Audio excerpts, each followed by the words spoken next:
আসসালামু আলাইকুম সবাইকে। আজকে আপনাদের জন্য একটা ড্রেস নিয়ে আসছি। এটা শিফনের মধ্যে, কাপড়টা দেখতেই পাচ্ছেন। এটা ক্রিম কালার মধ্যে একটা শিফনের প্রিন্টেড কাপড়। কাপড়টা এত ভাল লাগছে আমার কাছে পার্সোনালি।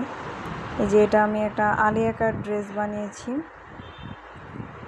এটার মধ্যে পরে আমরা পুঁতি বসাবো। এই জায়গাটাতে দেখতে পাচ্ছেন এটা আলিয়া কাট দিয়েছি, এবং এই যে সাইডে আমি এভাবে সাইড কাটা দিয়েছি নায়রা কাটের মতন।